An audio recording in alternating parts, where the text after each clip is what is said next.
Hello, Embers. Welcome back to this channel. It's me, the artist here at Forged by Blackfire. So, in the video that went up last week, and if you've been following my Instagram and our Facebook page, you'll know that I have started resin casting. And with this being my first attempt, like a little bit later, the day I'm filming this, I will be unmolding and filming the unmolding of those pieces that I made. But just right now, I want to sit down and talk about the things that I've learned with my first go at resin casting. So the first thing is ventilation. This stuff right here. This stuff, actually, pardon my language, this shit is so smelly. I mean, there is no describing how smelly this is. It says no VOCs and low odor on the bottles, so you can see it right there. But this smells horrible. Like, oh god, it's like a mix of kind of smells like dirt and mildew mixed with nail polish. And that's saying a lot because I paint my nails a lot and I don't feel sick or I don't get headaches from that. But this stuff, I didn't necessarily get a headache. I just felt my head felt kind of off. But I was working in a well-ventilated area. I had fans going. I had windows open. I had plenty of space around me. And I didn't have any issues. Like, I shouldn't have had any issues. That being said, also, if you're working with this stuff, don't do it in a room with any animals because of how bad it smells. I mean, the room I was working in was still pretty big, and one of our cats who has claimed my workspace as her space. So no matter how many times I throw her out, she always comes back in. She was well away from my work area, but I still felt bad that she wouldn't leave my workspace.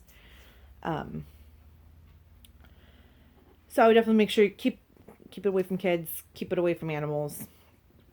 If you can't get into a well-ventilated room, make sure you have a respirator on top of wearing masks for other things. Wear a mask when you're doing this if you are in a smaller space. The next major thing that I learned while working with this stuff is, dang it, did I? No, I didn't. A little bit can be a lot. So for my first venture into resin casting, I did a 40 milliliter solution. So you can kind of see on there where it says like 60, I think 40 is like right about here. So I filled this beaker half with 20 milliliters of the resin and 20 milliliters of the hardener. And by the time I'd finished mixing everything, I had about 65 milliliters, like the volume increased. So you don't need a lot to make a project. I had originally just wanted to do a tray of gummy bear mold, like a gummy bear mold. Oh, excuse me, and a your basic 6-sided die. And I not only made those, I made a puzzle piece pendant, one of those kind of like circular pendants that has the hole in the middle and there's like a little piece up there. I made one of those. I made several little gems. And I still feel like the amount that was left over that I cleaned out of this beaker, I could have filled something else with it. So definitely don't, when you're going to make your resin mixture, when you're using this specific two-parter stuff, this stuff specifically, don't like underestimate what you think you're going to need. Because I originally was going to do a 60. with 30 of resin, 30 of hardener. But then I decided, probably don't want to do that much. I don't think I need that much, so I just took it down. I could have been actually okay with doing a 20 milliliter solution instead. So that's that. The next thing I learned is when you're mixing, not necessarily in a beaker like this, but when you're mixing your solution, you don't want to mix it too fast. I got overly zealous with how I was going to mix it because I thought that maybe if I mixed it a little harder, I wouldn't need to mix it for 5 minutes. I ended up with a solution full of micro bubbles, which I think is why I ended up with such an excess of solution. So you definitely you won't want to go like something like this. You don't want to go like this. This is not conducive to making a bubble-free resin. Then the other thing I was noticing when I was working with this, damn it, and I'm back. The other thing I noticed with this was it didn't get hot, but I did notice that since these were kind of cool, the room that we keep all of our stuff in for this is relatively cold all day, all night. When I was mixing, I noticed it warmed up just a little bit. So, in the case of making like a bigger batch than just a beaker like this, I would definitely make it in a container that doesn't transfer heat very well. That way you're less likely to possibly hurt yourself. Granted, if you're making a solution of resin that will burn you when you're like holding the container you're mixing in, I think you might be overzealous and in your attempt there. I would cut your batch down by a lot. Do small batches. Give them the proper attention that they need, so you have quality over quantity. The other thing that I've noticed, and that Charlie has told me from his experience working with this particular brand of resin and the stuff to make items, is you definitely want to give, I guess this is the Art and Glow, this brand specifically needs the full 24 hours before you take it out of the mold. So you want to make sure that when you're working with it, if you want to get it like done, like everything done and like unmolded and started to be assembled first thing in the morning, you want to get up early and do it. You don't want to be like me who's like, you know what? I'm bored. You're home. I'm going to play with the resin so that if I have questions, I can ask you. So now I won't be able to do any unmolding until like 6 o'clock tonight. I'm actually give it till after we eat dinner because I don't actually remember what time I finished working on all of that stuff. But you definitely want to give it that full 24 hours. And then this brand in particular, they recommend washing in a mild warm water soap solution to get rid of the stickiness.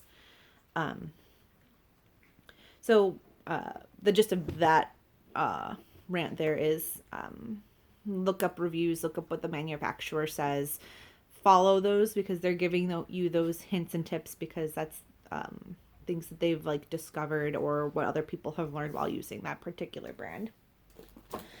Something else that I've learned is the resin dye. A little bit of it goes a long way unless you want something ridiculously pigmented.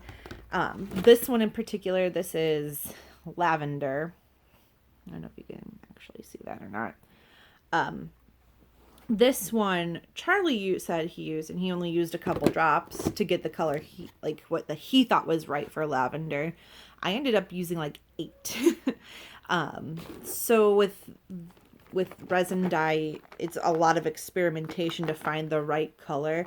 I'm sure if I would have put in maybe something like this pearlescent dye or the pearlescence, that could have enhanced the pigmentation of the resin that I was looking at, instead of just going for like clear purple or clear lavender.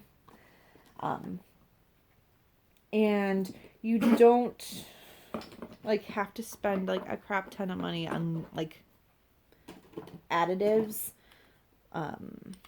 Like I've got some old cosmetic grade glitters, or well, an old cosmetic glitter and a glitter that I bought, but I don't feel like I want to use on my face. I've got some old nail powder, like powdered glitters. Charlie has a bunch of glitter.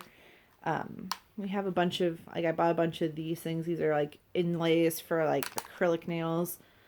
You don't have to spend a lot on this stuff, and it's convenient that you can buy like dried colored flowers, but honestly,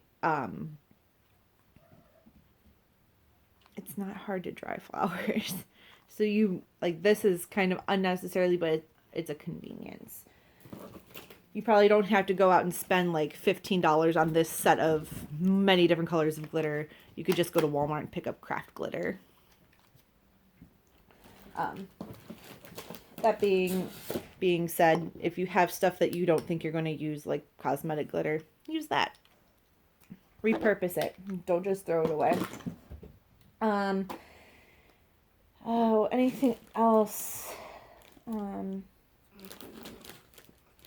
I think that's it for things that I've learned.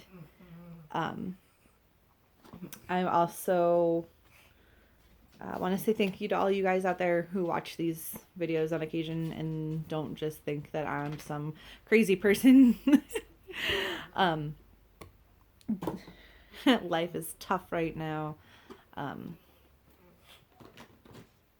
And as a person who's always looking to have something, like to be productive or have new hobbies that I, for some reason, just want to monetize and use as a source of income, I really thank you guys for watching these videos, which lets me know that this is content that people want, and for supporting me and following me on the various stages of social media.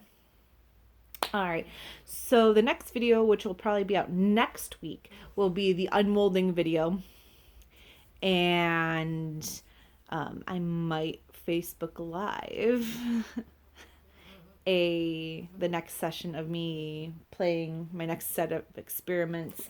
I think I'm going to experiment with a little bit less resin, and instead of using like a pre-made purple color of dye, I think I'm going to try to mix my own. So if you guys like this video, make sure to hit that subscribe button, which is like down here. Hit that little like button, ring the bell. I guess that's the thing we're supposed to tell you to do, so you get notifications when we post videos. You can also find me on Facebook and Instagram as Foraged by Blackfire.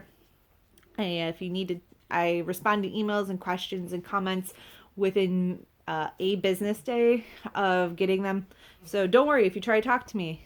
I will respond as soon as I see it, or at least within a business day. So thank you. Have a great rest of your day. Stay healthy, stay hydrated, wear a goddamn mask, and I will see you next week.